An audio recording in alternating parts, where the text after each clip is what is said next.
by one. Let's start with the wonderful Barry Gordon. Yes, come on, give it a break. There you go. There you go, my friends. Okay, next up is Townsend Coleman.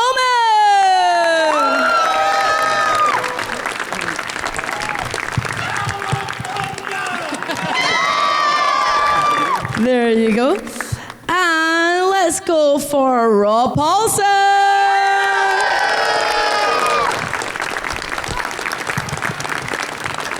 Oh, I messed up and I didn't give you the... Thank you very much. I'm trying to do it color-coded, but you're just going to have to take the yellow mic, which isn't even a turtle. There Oh, thank you very much. Okay. The yellow turtle. Here we go. All right. Now the yellow turtle. And let's get the wonderful... Cam Well, wait. wait. Oh, shoot. Oh, no, wait. Wonderful is a strong word, but come on out. Okay, Cam, come on. Let's go.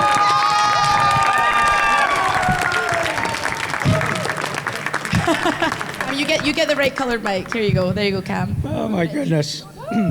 Thank you, Claire. And let's get our special guest. Shall we get our special guest? Yes.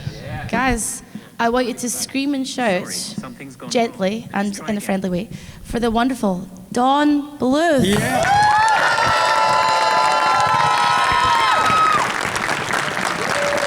Keep it going, you guys.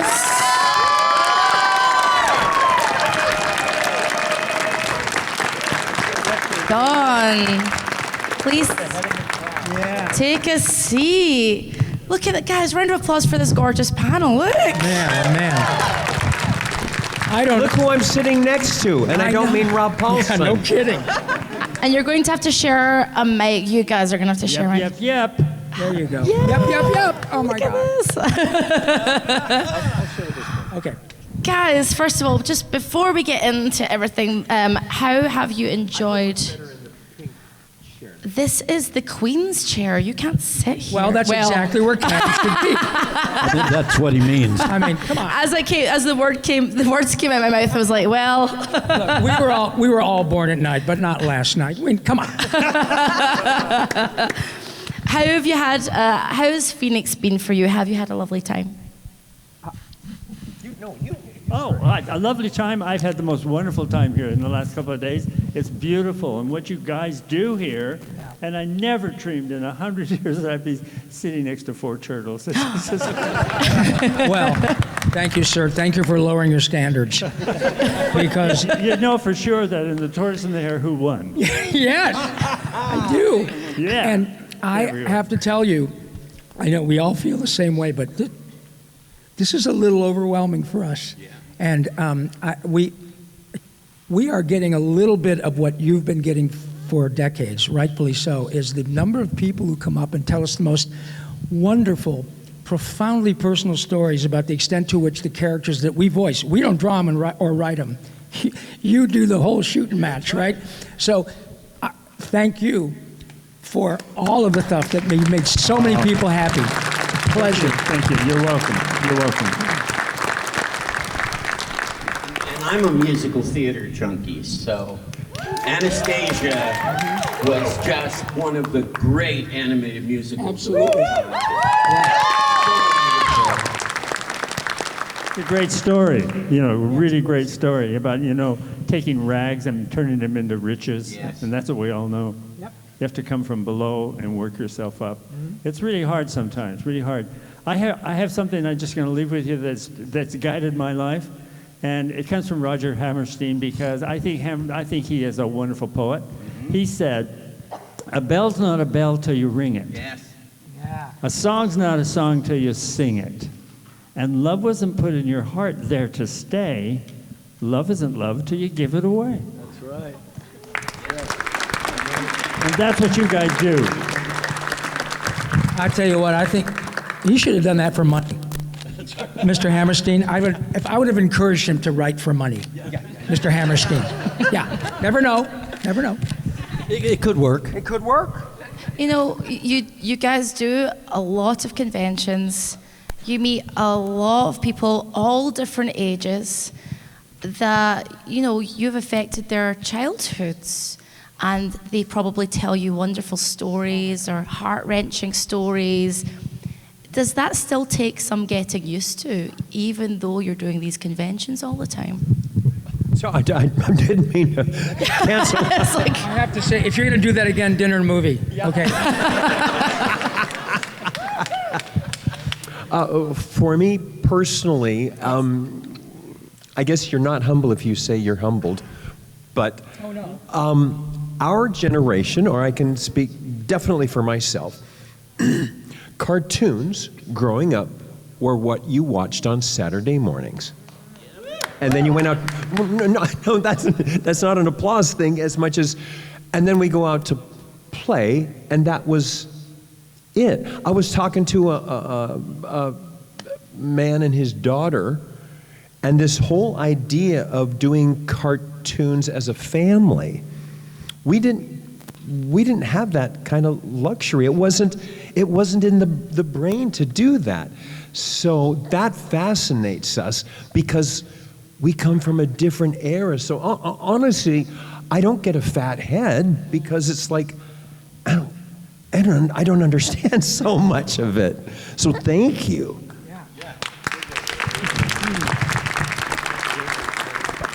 I think you're absolutely right about Saturday morning, but animation in the theater, I think, was a different animal because it was always a family event. Yeah. And so I remember going to see animated features. I was too old to go with my parents by the time Don's great work came out, but obviously the Disney movies and and it was a family event. So to hear that Saturday morning was a family event is a shock. But I gotta say, mine's a little different because with my parents, it was like, I was living with, we're like 3 adults. I never saw a Disney film until I was an adult. No kidding. No, they took me to A Patch of Blue, Guess Who's Coming to Dinner, Lovers and Other Strangers. I mean, Dr. Strangelove. they didn't know. Mix the Disney in with that. I never saw one until I was growing up because they just tagged me along with whatever they were up to. So unless it was a friend's birthday, what manner of entertainment is this? But Claire, to your point about the stories we hear, we all go home from every one of these events, and we have had the privilege of being in each other's lives in and out for decades. Tony and I were just talking about this, and we all have, but to be at this stage of our lives, where irrespective of how you count it out, we're closer to the end than the beginning. However, to be in a position where we're all healthy enough to do this, we go home exhausted from saying thank you. Who gets that? Just today, I don't know if you're here, sir, I won't point you out, but this is the kind of stuff we hear a lot. Half an hour ago, there was a gentleman who came to get something signed for his daughter to whom he was estranged since she was born. She's now 13, and now she's back in his life. And he said as he was being so sweet, "Thank you for signing this, Rob.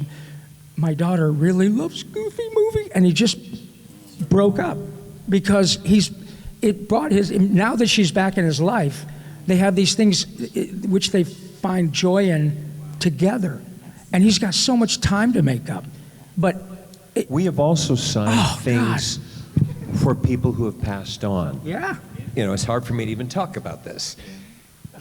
I used to watch Turtles with my brother, and he died when he was 17 or 30 or wherever the story takes them. And that's insane power that you guys want this for your loved ones who are no longer with us. That's just, talk about a superpower. Yeah. Well, I would reckon, Mr. Bluth, you probably learned the power of this medium long ago. With the advent of these wonderful events, especially with what we do, we don't draw them and we don't write them. We're good at our jobs, but it's not like walking down the street and they say, although that's changing now because of the, YouTube and all that, but never in a million years would any of us have understood the extent to which these characters connect with people's souls. And we'll see 3 generations folks who will come in maybe in their 60s with their, 30-year-old daughter. And if we're lucky, we'll see 17 generations coming in. And they're great. So we're seeing 3 generations, and they all get the same kick out of it. And this is way bigger than ratings or merchandise what a gift to be able to see this. Amazing. I wanted to ask Don a question, which then, you guys can hop into. Don, you've got such a huge body of work behind you that people love and connect to in so many different ways. But when you meet people over the years, do your feelings change about your work as you see it through their eyes when they tell? So has there been any surprises there? I have to confess that when I first started out making motion pictures, and Secret of NIMH was the first one that I made away from Disney Studio, I thought it was about me. And I thought, look what I can do. Look what I can do. So egotistical. I was what they call a narcissistic psychopath. So I thought... Did you bowl with Charles Manson? No, but I thought, I got a thrill out of just seeing what my fingers could do, and telling the story and writing the story. And that was the only one. I've never written very well since then, but I remember when we did Secret, and then there was a book, and so I just got in the book, and we didn't have any money, really. So what we did is we made Secret of NIMH for $6.5 million. Nowadays it's 300 million or whatever. So anyway, we made it, and it was a labor of love. But I misinterpreted it. I thought it was me making it, and I've learned since over the years as I've made different pictures after it that it isn't just me. There's a lot of artists that are involved in it. In transporting people's imaginations and their life, transporting them to a place where they can't personally yet go. So something happens to you when you hear a story, and I knew a girl one time whose mother just dominated her, wouldn't let her do anything, and she knew what her famous story was? Rapunzel. She was locked in a tower, and the mom wouldn't let her go.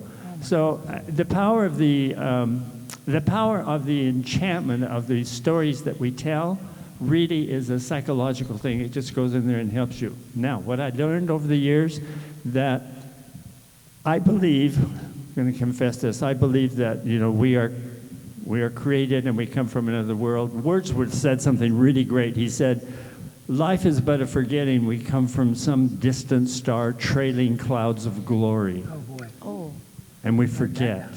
And then what life's all about is trying to remember and go back. So going home. Now, every picture that I ever made is about going home. Going home, that's what all about. And I think that's what resonates with people, because all of you are like the little lost kids in Peter Pan. And we're all in that same boat, trying to figure out, why am I here? Why did God send me here? And what am I doing here? And how am I getting back? And then you draw a blank.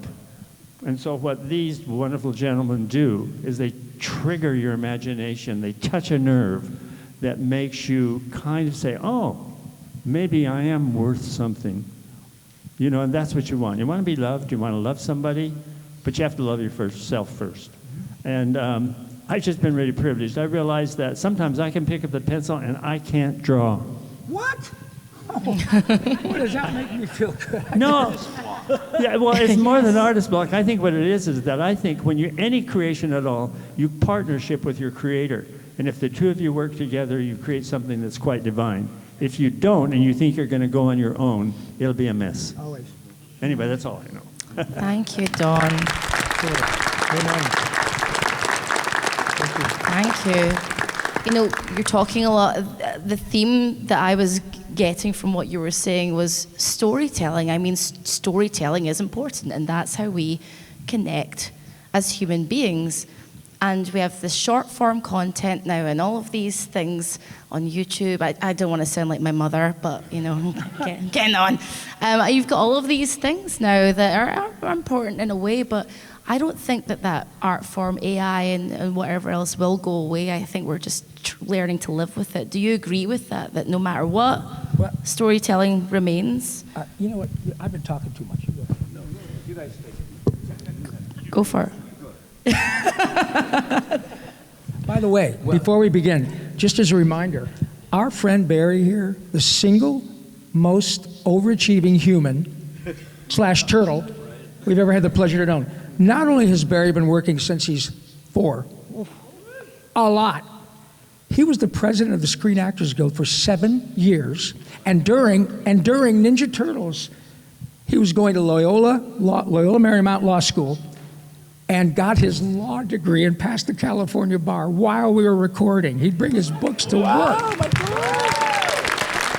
Yeah, Barry would show up at our recording sessions with these huge law books spread open on his lap with his yellow highlighter as he was going through it, and he never missed a line. As his line came up, he'd look up from his law book, do his line as Donatello, and then right Unlike back some into his law people book. we know. Talk about aptly cast as the genius. Yeah, right? Yeah. Sorry, Go with Barry. the question. But I think, as you know, there was a major writer's strike over AI. There was a major actor strike over AI. There's a lot of concern about it. And the thing is, yes, there is an entirely new media form, short form. It's focused on visual. It's focused on a quick, instant reaction. I don't think storytelling is going to go away. I think the jury is out as to how effective AI is going to be at doing that. I know a lot of people who do want to try to use AI, and I think AI is right now a very valuable tool. I think it's a tool. It can be used for good and as a evil. replacement. I don't see it as a replacement yet. But AI means artificial intelligence, which means it's constantly learning. Mm-hmm. And so I think that we're concerned about the danger in the future. But right now, there was a story that came out in one of our trade magazines that they wanted to get AI to write a script for 30 Rock. Mm-hmm. This was after 30 Rock was off the air, but that was just their experiment. So they said, write a script, for 30 Rock. And they wrote a script for 30 Rock. And great plot, really a good plot, good story. All of the characters were right, and all of the writing sounded like those characters. And then they make a point in the article talking about it, and they said, there wasn't one joke in the show. Because at this point, humor is something that's very hard to replicate. Yes. And so there are gaps. Now, whether those gaps are going to be filled, that I don't. My I nephew think loves they will. taking, like he'll go, Ken, what do you want? I go, a country song about Leonardo. Right. Yeah. And boom, the rhymes are hip and unfortunately. Right. But the rhymes, the pretend voice, the instruments, and it comes go beep up boop, and it's That's 2 the one that seconds goes, and it's done. well, I was driving my Diamond Rio as I ran over a turtle named Leo. That was the one. That was you. That was a the long-haul one. trucker song. Well, I'll tell you the thing that I fear about AI, because I think it is going to get to a point where it will be good enough for all of that stuff. But I think that the problem that we have as a society with AI is just it has so threatened our trust to know what's real anymore. So it's really, for me personally, it's hard to look at something and go, well, is that AI or did an actual human being do that with their own creativity? So it's I can ditto to I remember when I first moved to LA in 1978. Actually, I was a busboy at the Last Supper, so I've been around. 1878. 1878, thank you. I lose track of the numbers. But, I've made my living most of my life as a singer before I became an actor. And I remember all my musician buddies, we all had bumper stickers in the late 70s that said, drum machines have no soul. Yes. Right. And that was like, oh my God, they keep perfect time, but there's no intonation, there's no feel. Okay, so it's a metronome, fair enough. Now, the technology now, is both astonishing and terrifying in so many ways. Can't tell the difference. Yes. However, like Barry said, there still is the human element, especially in live performance. When we are lucky enough to take Animaniacs in concert and do it around the country with a full orchestra, oh my God, there is nothing like standing in front of 88 humans playing at that level. Yeah. And it was ever thus. It's live performance is live performance. I don't know how they're going to replace, like you said, especially jokes, especially improvisational jokes that actors come up with all the time in the context of. And on that note, I was doing some little stuff for Disney cruise ships for Simba. And I was the Badoom Boom for Timon and Pumbaa, as Simba often is. I read for the Badoom Boom. I said they wanted a younger Rob more Paulsen. talented Badoom Boom. Yeah. And they go, okay, and whatever I don't even remember what the line was, but some jokey something about the goofy sidekicks.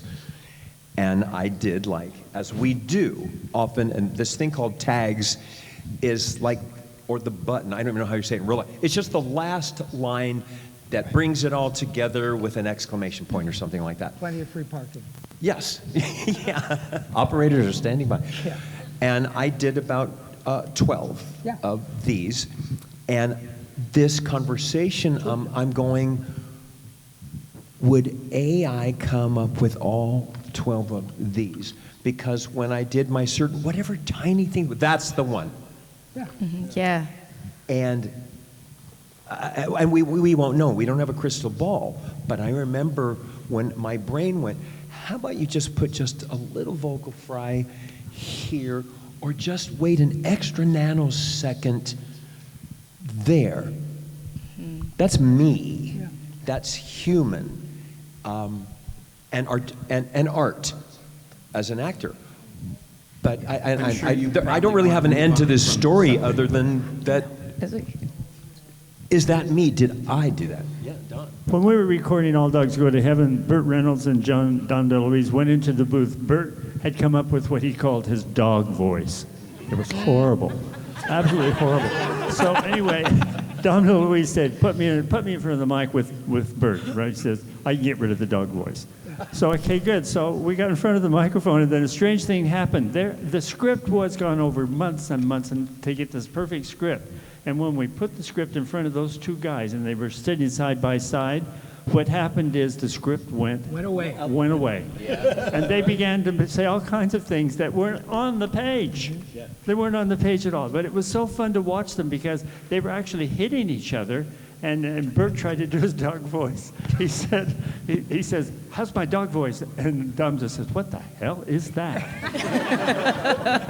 He says, "That's not a dog voice." "No, you're embarrassing me. You want me to walk out of the room?" So anyway, they started going, and then all that stuff you see in the beginning of All Dogs Go to Heaven, where they're trying to get away or escape from some place where they are, that's all made up. How about that? That's all made up on the spur of the moment, and the AI cannot do that. No. Well, speaking of that, we all four of us read for all four of the Turtles, and I went in with what I thought was my great Donatello voice, kind of really nerdy and stupid, and silly, and they said, no, just use your own voice. And I thought, well, okay, they're saying I'm a nerd, basically. That's really what I'm being told. So I just used my own voice, and I guess it worked. Also Bebop. Well, yeah, and that's not quite my own voice. What Don was saying about feature animation, the amount of time it takes to get to finish. I was involved in the Road to El Dorado doing Scratch. Scratch is, they can't afford their lead actors, so they hire like sound-alikes. And I was doing Kenneth Branagh's part. But for like a year, because it was Kenneth Branagh, Kevin Kline, and Rosie Perez. And there were three of us for like a year, we were on the storyboards, and it was such a team effort, just circling back to AI. So there's the artists and the writers, and we're in the booth doing this as well, going, and we were allowed to participate, and we're not even the Burt Reynolds or, Kenneth Branagh, but we got to go, that sounds, I don't know, guys, what do you think? That's a little flat. And we're just the peons doing the first swipe, but it's all a network, and that's human. Yes. And we are there before Don then takes it, but they honor us as just the scratch guys, and that's where it starts, and it's just a whole process that is human. Well, we all very much appreciate your very human work, right? Wonderful work. And I want to hand it out to the floor because these people have come to see you, and I'm hoping we've got some fan questions. So please stand up. Let's get the questions going. Let's stand up, my friends. Please be kind and be mindful of your fellow fans. And we'll try and get through all of them. Okay, there we go. We've got somebody here. All right. Now, please come up to the mic. Hello there. Say your name and your question. Hello. I actually work for Don, Yes, you and do. I have a question for the Turtles. Oh, all right. Let's go. What are the chances that Don could direct the Turtles and animate the Teenage Mutant Ninja Turtles? I'm down with that. Sign us up. Would you do that, Don? We're there for you, Don. Go for it. Let's go. Will you do it, Don? Well, the only thing I know about turtles is that they're very slow, but these guys don't fit that. So, the last turtle I animated was in Robin Hood, that funny little turtle that had a little strange voice that you guys could do. But anyway, it would be great, wouldn't it? I know one thing, and that is hand-drawn 2D animation needs to come back. Yes. And if you know any of all the pictures that I made, there were 12 of them. Each of them cost $80 million. Now, I've always thought that was a lot of money in those days. Nowadays, they're $200 million and $300 million. And that's done in that. And let me say one thing more about 3D, even though I may offend some of you. 3D is a puppet that lives in the computer, and you type keys to move the puppet. That is called puppetry, not animation. Thank you. Thank you so much. Great hoodie. What's your name? Hello, my name is Caesar. Hello, Don, and the Turtles. Thank you guys so much for being one of the best things about, cartoons, and just, I like what you guys said about, that it's different now that, you grew up watching them by yourself, and now everybody watches it with their kids.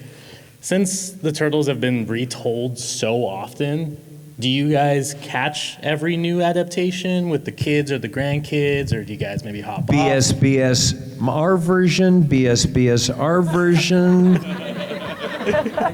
I think thank you, Caesar. I think we all kind of marvel at the longevity and the seemingly endlessness of Ninja Turtles. This franchise is 40 years old. Mm-hmm. And you can see here, and it was reflected in our lines at the table. It's not a bunch of 10-year-olds. It's about people who are still 10 up here. And I remember, it coined this phrase, but I remember when we started, the first day we recorded Animaniacs, Mr. Spielberg said, we're not making a show for kids, we're making a show for kids of all ages. Folks will get it. The kids will dig it when we drop an anvil on Barney, and mom and dad will raise their eyebrow and laugh when we say fingerprints. But the same is true with the Ninja Turtles. And again, this is one of those very unique circumstances where it ticks every box. It entertains hundreds of millions of people. It makes people a lot of money. It garners ratings, and it inspires so many artists. The number of people we see on the floors at these events who maybe when they were 7 or 8, hey, Mrs. Clarke, Cam is drawing Ninja Turtles, but he's not tracing them. He's 8. Keep an eye on him. Well, I've met people at Warner Brothers, at Disney, in some of the places up north in Canada who are animators now as a result of that. So this specific franchise is outrageous in the way it covers, and they're just something that's so important to me in terms of the extent to which this brings so much joy all of it, not just turtles. But a couple of years ago, I was watching a news program highlighting the difficulties of refugees in Syria. So these two young boys were playing soccer with a half-inflated soccer ball. And, you know, wearing probably the only clothes they had, and they were both wearing Ninja Turtle shirts. Now, that's amazing. You can argue that there are places in the world you can go and say, George Clooney, I don't know, Los Tortugas Ninjas? Oh, sí, Cowabunga. That is, and Bugs is 80. If nobody's ever seen Duck Season, Wabbit Season, Fire, and they watch it, they're going to go, oh my God, this is great. Oh, yeah. So, yeah, we are riding a wave that we never could have expected. Amazing. Never. Yeah. Taylor, I am a little bit different than Cam, the SBS sergeant, because I've been asked that question a lot since I started to do cons now, 11 years ago we started to do cons together. And that's hard to believe, but I decided to try to watch a little bit of every version, you know, on television, the TV and movie versions anyway. I've never really read the comics, I have to confess that. No. But, although I do want to read Last Ronin, but... oh yeah, very good. Everyone is different. Every iteration is different. None of them try to copy the other. And frankly, that threw us in the beginning when we were actually doing the show and we heard they were going to do movies and we said, oh good, we're going to do movies. Well, no. We didn't have anything to do with the movies and we have nothing to do. The only person on this stage who has crossed over is my buddy Rob, who was able to be Donatello in 2012. But other than that, it's always new. And I found some of them, I didn't like the characters as much, to be honest, but I loved the animation, or I loved the story it was telling. They all have something. And they all have an audience. And they all have an audience. And that collective audience, I think, is what keeps us going. Yeah. Because then we hear that people decide, oh, you know what, I'm going to check out that Saturday morning thing in '87, and a lot of people come over and say, I started with 2003, or I started with 2012, or I started with something else, but then I went and checked out the '87, and my question is always the same. Does it hold up after 40 years? So, you know, and it always surprises me when people say that it does. You know, Barry, you made me think of something that I've not mentioned before. You guys are always, you know, it's what, and we often are asked that by you guys in the line about what was it like, you know, to be cast as a Ninja Turtle? Yeah. And we, as a group, have said a day's pay because they weren't anything yet. You never know.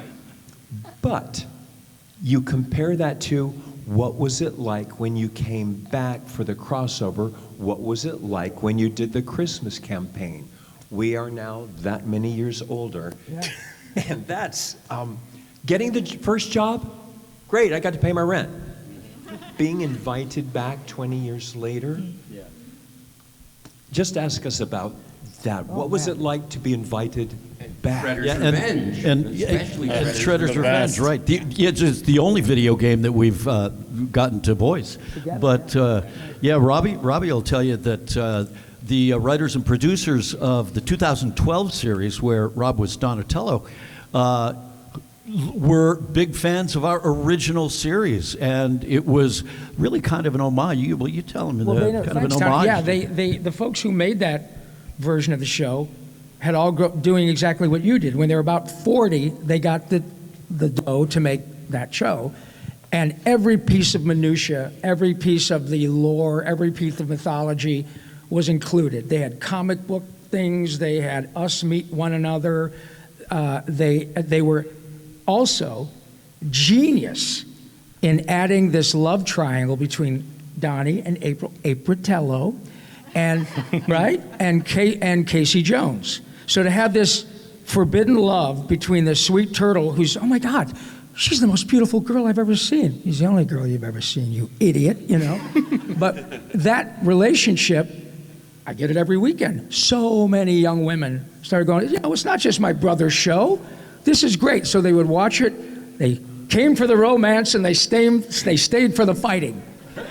and they love it. So again, it's just it's almost hard to screw it up. This thing, you know, it's pretty remarkable. Well, look how lucky we are today. We got 3 Dons here. I know. 3 Dons in a fountain. I'm sorry, I was just teed up for me. But no, thank you, Caesar. Thank very you guys so kind. much. This has been great. Thank you. Hi. Hi there. Hello, what's your name? Hello, my name is Steven, and I am straight from here, Phoenix, Arizona. Yay. First off, I am a huge Turtle fan, and I've watched the 80s version as well as the 2012 version. Thank you. And well, what was it like to reprise your roles after so long for the crossover with the 2012 Turtles? That was the transdimensional turtle crossover that you're talking about. Amazing. And it was amazing, yeah. We all got to go over to Nickelodeon and go into the studio and do our thing again. Pat Fraley was there. That's right. With us. And, Yeah, it was great. And again, what was so cool about that is the folks who I said had gotten the reins to the Turtledom to do the show at Nickelodeon. When we were all together, they were freaking out. After everybody left, they said, "Geez, Rob, that was the coolest thing we'd ever seen in our lives." They were like, "Oh my God, bring stuff to set." It is and because of that transdimensional turtles, pardon me, the power of nostalgia and the connection of these characters to people. That show, that Transdimensional Turtles episode was screened at first in 2013 at New York Comic Con, and we were there. And it was a big room like this. I think they said almost 3,000 people. So they lower the lights, they show the episode, 22 minutes, and when the lights came up, I can't tell you the number of people, especially young men who were going like this, because it was 25 years, boom. They heard us, and then they heard the new folks, and us talking to our older selves, and it was a 25 years, and all of them were going, oh my God, that messes with my head in a wonderful way. So it's a big deal. Thank you. Thank you Thanks, so man. much. Thank you guys very much. You guys, we've got about 11 minutes. I know, I talk too Let's much. I'm speed sorry. it through. Let's go. Hello, my friend. Hi, I'm Mason, and Hi. big fan of the Turtles and stuff too, but my question's more for Rob. Yeah. Like I said, I love the Turtles, but my favorite project of yours is Dragon Hunters. Oh my goodness, thank And you. Guizdo was my favorate character as a kid, and I was wondering if you had any like cool stories Well, making I have Dragon cool Hunters. stories because it was a French production, and it was, oh God, forgive me, Forrest Whitaker. Gotta stop dropping names. Bob De Niro told me that. But anytime you get to work with, thank you, Mr. Bluth. Anytime you get a chance to work with an Oscar-nominated actor in any circumstance, it's great. The thing that was really wonderful is I'd never worked on a project that was first a foreign project and it was being kind of redone or tweaked with English-speaking actors. And I recorded all my stuff by myself, which as an old Hollywood dog, I don't like. We all prefer to do like Mr. DeLuise and Mr. Reynolds did, where you get in there and you play off each other and you trust these people so much because they all get the joke, all of them. And you know that they tee it up for you and a high tide raises all boats. I'm better because I've been able to swim with these guys for 40 years. You can't help but get better, and if you don't, you know, there's Starbucks. Because that's how you get I think we were 6 years old I when know, we how about started that? together. But it was wonderful, and thank you for bringing it up, because, again, I'd forgotten about it. And I'd probably meet 4 or 5 people at every con. Said, do you remember Dragon Hunt? Yeah, of course I do, but I didn't know anybody. It's like a Goofy movie. I had no idea how many people like Goofy movie. It's 30 years old, and we all kind of thought, oh, this is lovely, but it's not Lion King. It's not, you know, Pocahontas. But it was this charming little thing that developed an audience that you just never know. And what a wonderful gig. Thank So you thank you, so pal. much. Thanks for watching. Thank you. What's your name, my friend? Hi. Hello, my name is Angel Rafael. I wanted to ask you Angel guys, Raphael? Yeah, Dude. my middle name. Congratulations. Thank you. I wanted to I ask. thought you were going to say, my name's Angel Raphael. You killed my father. Yeah. I wanted to ask a question to the Turtles on how it was going back to voicing in Shredder's Revenge for you all reuniting. Great. Well, like I said, the first time we got the job, great, we're paying the rent. But that has a sentimental nostalgia, gets us in the gut, in the heart, and in the, and a lump in the throat to come back. That's the treat. But I will tell you guys, doing a video game is tough. As a voice actor, I had not done one before. And there we did not all work together because you are doing, I looked at this board that they put up. I don't know if anyone knows, but yeah, they put up this board, electronic board, and you're doing what, 25 different grunts? You're doing, short grunt, long grunt. 15 screams. And that's what you do. You just go down and you do those one by one by one. And it's very challenging. It really, and it's fun. It's fun, but it is really challenging. I know you guys are gamers, so, when you listen to the voice people, have sympathy for them. Because it is a tough gig. Because you've got to do lines when they win, and lines when they lose, and lines, all kinds of things. So I was in there for about 2 hours. Well, what Barry doesn't know is that they told him that when he did his lines, he actually had to do all the moves of the character on screen. So he was doing all the flips. Maybe that's why I was so tired. But Barry's point is so well. I did years ago. I had a very small part in a game called God of War. Okay, but the people who were directing it at the time were the game producers. They weren't director, actor people. They were people who made a video game. Okay, Rob, so this is where your character has his arm hacked off. Okay, another one, maybe, okay. Now the left arm.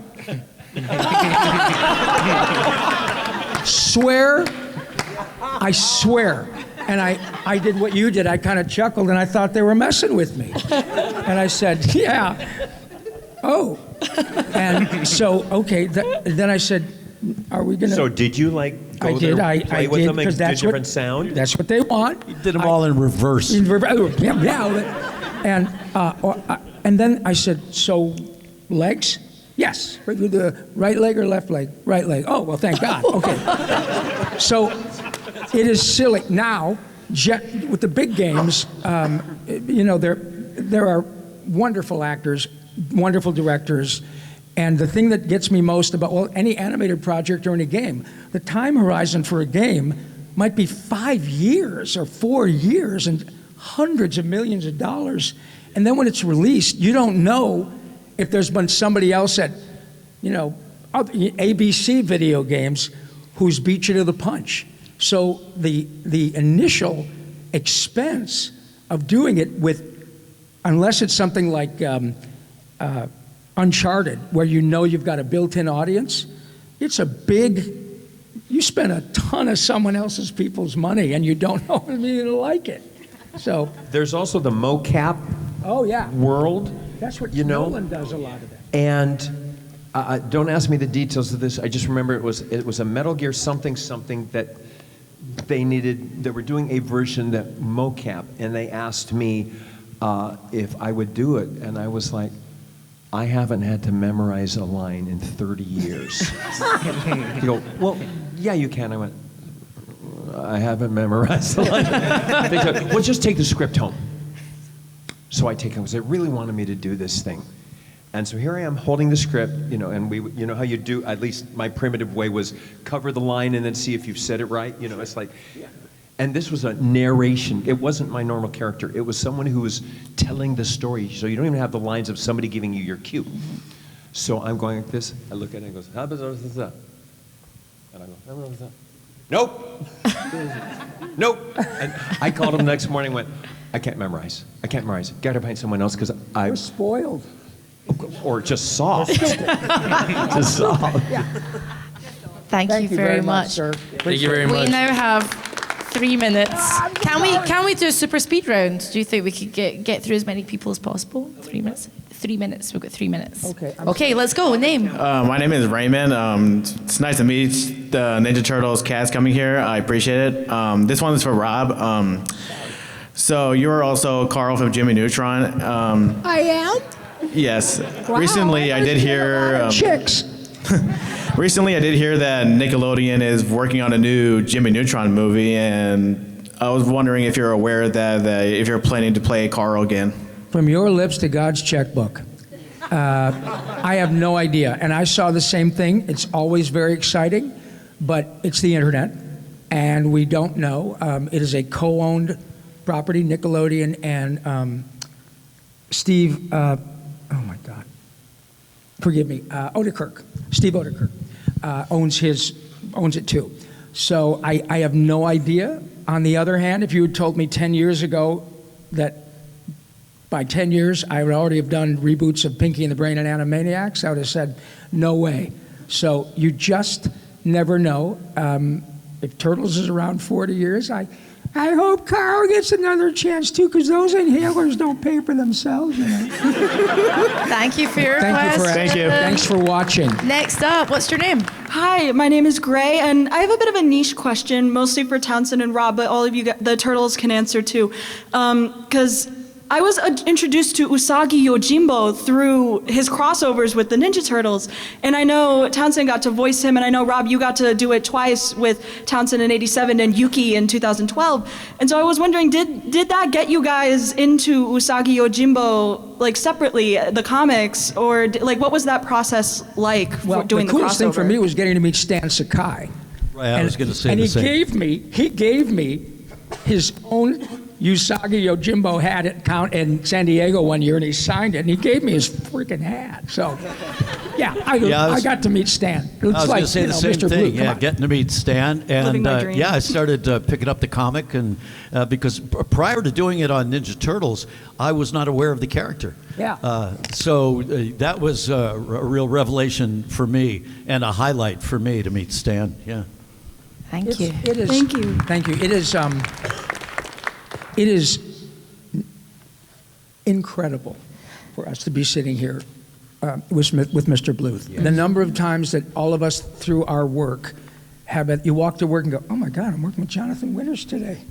Or, oh my, I'm working with Dom DeLuise. Or, oh my God, I'm working with Carol Channing. Mom and Dad, I got to work with Dick Van Dyke and Rosemarie and Carl Reiner, and I got paid. I mean, this stuff, we're fanboys. This is so cool. and none of us are afraid. I'm taking this couch home, by the way. Yeah. By the way, we're going to sign this, and then you can sell it on eBay for $20, and when we die, you can sell it for $25. That's how strong our. But anyway, yeah. This next question is our last question. Shaunatello. Shaunatello. Sorry, everyone else have to sit down. Don't look at me in the eyes. But you can come to our table. Yes. You don't have to buy nothing. Come on, if you want to ask a question, come on over. Yes. So Shaunatello, no pressure. Go ahead. Thanks. Just kind of curious. I know you guys have been doing Ninja Turtles and all different kinds of voiceovers for different characters throughout your careers and everything. Just curious, did Ninja Turtles kind of like bring you all together, or did you all kind of like work together even before Ninja Turtles, or like you just kind of like it just became a thing, or you're just like you just get paid to do it and like, nah, I don't like this guy, I'm just getting paid to do it. Townie and I had met before. Right? We worked on Snorks together before Yes. Turtles. And SWAT cats. That was after Turtles. Oh, is that right? Well, Wild Turtles. Snorks is essentially Smurfs underwater. Yeah, exactly. That's how Yeah, you Rob and wring I- a little Rob- bit of do-re-mi out of that thing, baby. Rob and I were working on a show called Fraggle Rock just before Ninja Turtles. And our voice director was coming into one of our recording sessions one morning, pulled out a Ninja Turtle comic book out of his briefcase and said, you guys, I'm going to be directing this next. You ever heard of it? And I'd never heard of it before. But he brought us in to audition for it. And here we are. Yeah. Townie and I met outside of the business. We were both game show contestants. Oh, that's just such a great story. On Super Password. Were we champions, you might ask yourselves? Oh, no. Carry on. $200 in a bedspread. I got $150 in a year's supply of pantyhose. Yeah. which he used to his advantage because he held up 7-Elevens for 2 years. In game shows, they tape a zillion episodes at one time. Yeah. And it was almost like Lockdown Day 17. Yeah. Kind of. And so we're in the holding tank, and we just hit it off from the minute we met. And so we became friends before. It's like, wait, you do voiceover? And I think I saw you like on an audition and like, wait, what are you doing here? Password, right? Password. And the password is, so that is always such a sweet spot for Townie and me to have known each other first before any of this. Yeah. Thank you. Thank you very much for the fan question. Thank you, John. And I had a last question for Don. Don, what's it been like listening to these four gab on? It's been wonderful, right? It's lovely to have you here on the couch as well. I don't know who the heck they are. Yeah. You know, it's funny. It's like that joke. God, you know what Tony Newley said to me once? Who the hell are you? And I'll never forget that. Same with Mr. Bluth. I got to meet Don Bluth. You know what he said to me? Who the hell are you? And I won't. Yeah. Love it. No, you know what? You remind me of Dopey and Snow White. I'll take it. No, that means Dopey didn't talk. Oh, that's right. Yeah. Oh my God. And once, I was just going to say, and that's why God invented whiskey. Because if I have a couple of, I'm pretty quiet, oddly enough. But he's the one that got kissed. That's right. That's right. I'm the one that, thank you. Hey, any port in the storm, Dopey, that's me. I have loved, I've done panels with these guys so many times, and I love listening to the stories. But this one I've loved because I've loved watching Barry just rock back and forth on the chair throughout the panel. I don't know if I'm ever going to be able to do that. Where's the remote control, Barry? It's time for bed, Barry. Guys, it's wonderful. And a treat for us. I just have to say it again. Yes. Sitting on a couch. Yes. With this young man. Mr. Bluth. Amazing. Yes. Thank you, convention, for putting us together. Guys, give it one up. Sounds like a song, doesn't it? Sitting on a couch with this young man.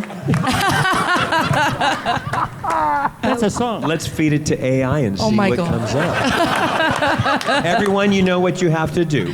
You heard what the song title is. And go. Guys, give it one up for the wonderful Don, Cam, Rob, Thank you, folks. Townsend, and Barry. Look at this. Standing ovation. Let's go. Look at these guys. Keep it going. Louder. Hey, y'all, if we can, on 3, turtle power. All right? Okay. Do you want me to count you in? Okay. Okay, you ready, guys? You get right over here. One more. So you got it. So that the note is turtle power. Oh, this is the best. It's the 5th turtle. I'll count you. All right. 3, 2, 1. Turtle power! Woo! Guys, give it up. Let's go. Thank you. Thanks, kids, very much. Great job.